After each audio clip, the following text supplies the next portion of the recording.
ეკონომიკური ზრდის წინასწარი შეფასება გამოაქვეყნა საქსტატმა 2025 წლის ნოემბერში. წინა წლის შესაბამის პერიოდთან შედარებით რეალური მთლიანი შიდა პროდუქტის ზრდამ 7.2% შეადგინა. უწყების ცნობით 2025 წლის პირველი 11 თვის საშუალო მაჩვენებელი 7.9%-ით განისაზღვრა.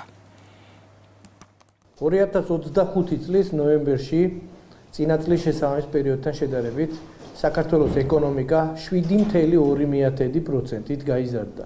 აქედან გამომდინარე 11 თვის რეალური ზრდის საშუალო მაჩვენებელი გახლავთ 7.5%.